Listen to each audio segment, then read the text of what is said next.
everyone! Welcome to my vlog, and for today's video po ay itatayo natin yung Christmas tree. Eto po siya. Hindi po siya malaki. Ano lang? Yung maliit lang naman. So, I'm gonna start with this. Ganyan lang po siya. And, pero, ito kaya yun?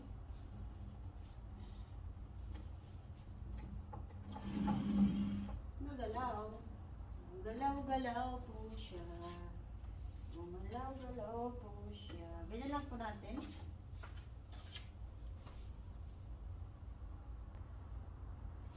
So, ganito lamang po siya. Open natin yung mga dahon-dahon niya. Ganyan. Maliit lang po ng Christmas tree kasi hindi naman po kailangan ng malaki. Para lang magkaroon ng masabing may Christmas tree po. Yan.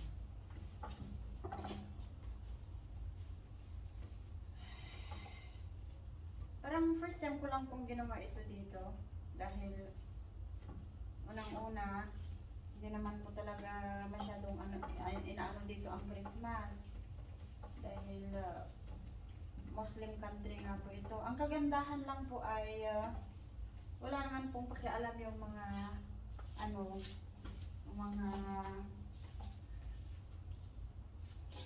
taga rito. Kasi yung mga bata nila rito, yung mga maliliit na bata, inaano nila, excited din po sila sa Christmas. Kahit naman hindi sila mga Christians.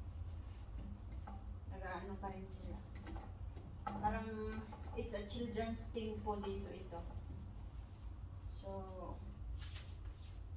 nakita ko may mga may mga taga rito na bahay, may mga ganito po sila. Para lang sa ikagsasaya ng kanilang mga anak. Yan. Ang liit. Ang liit po niya. Ang liit po niya. Now, ilalagay ko po yung pangalawa. Ayan. Siya. Para tumaas-taas ng konti. At ayan na nga po, nakatayo na siya. Ayan.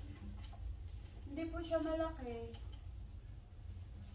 Pero, pwede na rin.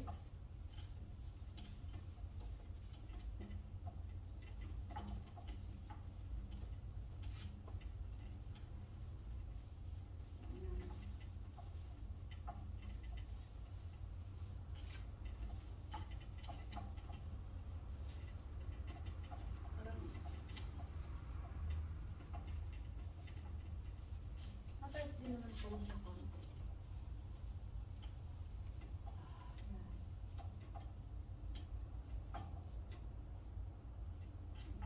Maayos lang ito magiging okay naman siguro.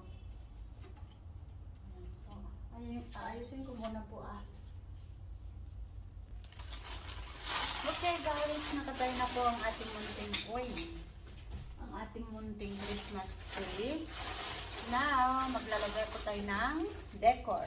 First of all, ilalagay ko po yung stars sa taas.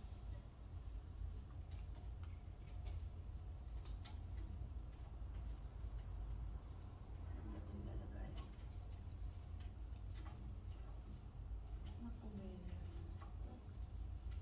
Paano ko pala ito ilalagay?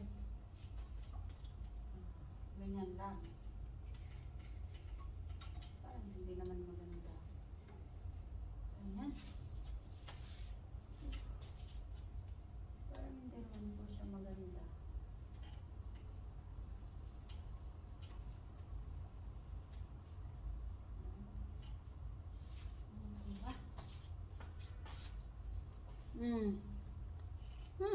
Not bad. Tapos, ngayon po maglalagay na po tayo ng mga decor. Yung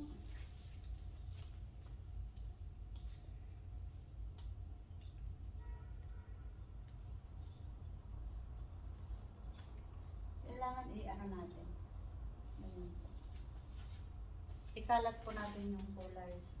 Simula tayo dito. Ayan.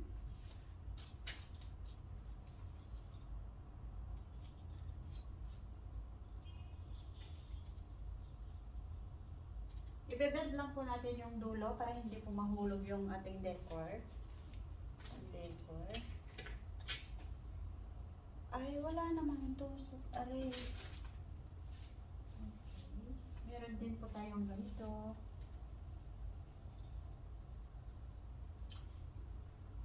Hindi siya masyadong makulay. So, ay, kahit saan lang po ilalagay. Okay naman po yan.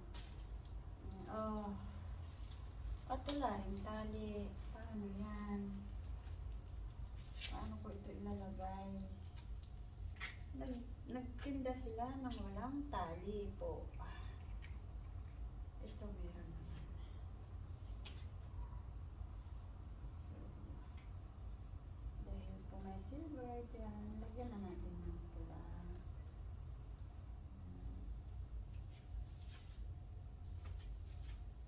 Dali lang po Ay, naku po. Ayan na po siya. At laglagyan ko po ng mga iba pang borloloy. Maliit po yung Christmas tree pero gusto ko po marami siyang ganyan. Marami siyang mga bitin-bitin, lawit-lawit. Kaya dagdagan ko pa po. At saka yung star sa taas, hindi po siya naka-point. Ayusin ko po. So, ito na po yung aking Christmas tree. Medyo hindi po, may kulang po siya. Bibili pa po ako ng ibang pang decor. Kasi yan lang po yung meron ako. And, lalagyan ko pa pala siya ng Christmas light. Try po natin kung pwede yung Christmas light na nabili ko. So guys, ito na po yung ating munting Christmas tree. Maliit lang po siya. And I think it's not bad. Ayan, nilagyan ko na rin po ng Christmas light. And masaya naman ako sa aking ginawa. Pero feeling ko parang may kulang. At yung mga decor niya po ay mga normal na lang po yan. Nabibili dyan sa tabi-tabi. So, sa ating lahat, advance Merry Christmas. At sana po na itayo ninyo ang inyong mga Christmas tree. At sa aking mga anak, sana guys, mga anak ko, sana maglagay din kayo ng kahit maliit ng Christmas tree. Hindi naman para to symbolize the Christmas. At para ma-feel naman ninyong lahat ang spirit ng Christmas kahit hindi buo yung ating pamilya. So, sa mga OFW out there na malayo sa piling ng kanilang mga pamilya tulad ko, isipin lang po natin na kahit malayo man tayo sa kanila ay lagi silang nandito sa ating puso. Christmas, no Christmas, any day of the year, any time of the day, wag po natin kakalimutan ng ating pamilya ay pamilya saan man tayo mapunta. So, yun lamang po. And ayan, ang aking Christmas tree. Once again, this is Super Ate Vlog, and sana po ay panoorin ninyo ang aking munting channel, or subscribe po ninyo ang aking munting channel if you are not kung hindi pa po kayo nakakapag-subscribe, and like na rin po ninyo, and press the notification bell para ma-update po kayo pag meron akong ina-upload na bagong video, and sana po like and share and comment down below. Yan lamang po, and hanggang sa muli. Bye everyone. God bless us all.